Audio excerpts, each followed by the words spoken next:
Was the Wizarding World racist? The Wizarding World condemns Voldemort's obsession with blood purity. But what if that prejudice was always there, long before he rose to power? Because when you look closer, the entire magical world is built on separation. Wizards and muggles, humans and creatures, purebloods and half-bloods. So was the Wizarding World ever truly against racism, or did it simply dislike what Voldemort did with it? If you enjoy exploring questions like this, from the world of Harry Potter to The Lord of the Rings and Game of Thrones, then this is the channel for you. There should be a subscribe button somewhere on your screen. If that's your thing, tap it now, and let's dive deeper into the world of magic, myth, and meaning. Let's be clear, Voldemort didn't invent racism in the magical world, he just made it impossible to ignore. The obsession with bloodlines, the idea that magical purity equals worth, runs far deeper than one man's ideology. It's in the ministry, the schools, even in the way wizards categorize life itself. The first time we hear the word mudblood, it shocks us. But to the characters in the story, it's familiar, a slur that's existed for generations. The fact that students use it so casually tells us everything we need to know.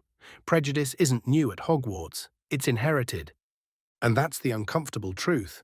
The Wizarding World isn't divided between good and evil, it's divided between those who benefit from the system and those who suffer under it. The Ministry of Magic itself is built on that hierarchy.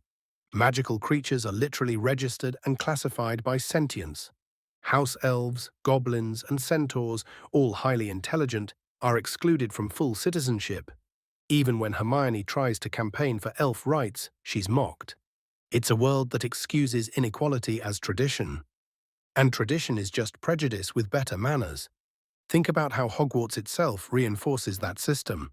Children are sorted by personality, but also by legacy. Pure-blood families tend to end up in Slytherin, half-bloods and muggle-borns elsewhere. It's not an explicit policy, but it's a social one, an invisible hand guiding status through generations. By adulthood, that divide becomes law. The Department for the Regulation and Control of Magical Creatures decides who counts as a being and who doesn't. Wizards wrote those definitions, and conveniently, they always end up on top.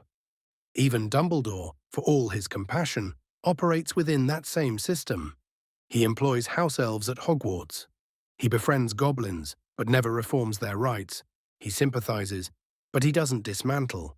In that sense, the Wizarding World is like any real-world society built on hierarchy. It tolerates progress as long as it doesn't cost power. So when Voldemort arrives, his ideology isn't a rebellion. It's a weaponized version of the same beliefs everyone quietly held.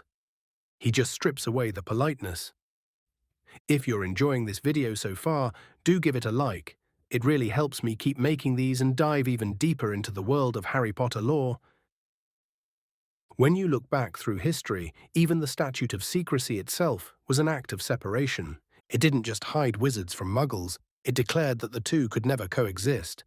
That division created centuries of fear, misinformation, and superiority.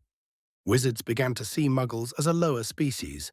They called them non-magical, as if that meant less human. Arthur Weasley's fascination with muggles is treated as charming eccentricity, but it's also a sign of how rare real curiosity is. And that's the thing, racism in the Wizarding World isn't always loud. It's quiet, polite, and hidden behind charm. When Lucius Malfoy sneers at Arthur's shabby robes, that's classism. When he calls Hermione mudblood, that's racism. And when the Ministry ignores the plight of werewolves, goblins, and elves, that's systemic oppression. It's everywhere, but spoken nowhere. In Order of the Phoenix, Umbridge takes that unspoken prejudice and turns it into law. She creates the Muggle-born Registration Commission, where birth decides your worth. That wasn't Voldemort's idea. That was the Ministry's idea, executed willingly, with paperwork and smiles. And that's the terrifying part. Evil in the Wizarding World doesn't come dressed in black robes. It comes in pink cardigans, teacups, and bureaucratic forms. In my opinion, the racism of the Wizarding World isn't about hatred. It's about fear. Fear of difference, fear of losing control, fear that the magical birthright isn't special anymore.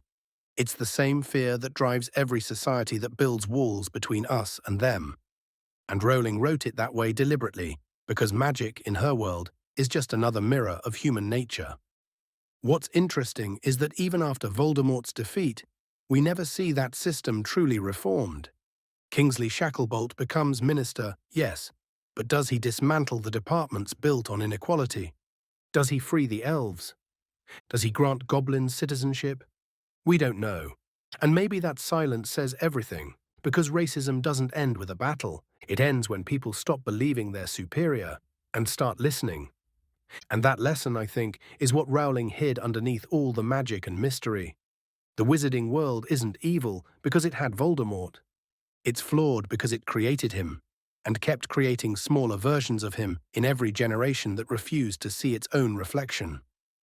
So was the wizarding world racist? Yes, not just in words, but in structure. It divided life into categories. It built hierarchy into law. And even after war and loss and redemption, it never quite learned that equality can't be conjured. It has to be chosen. If you enjoyed that video, on screen now I answer, what would happen if the magical world revealed itself?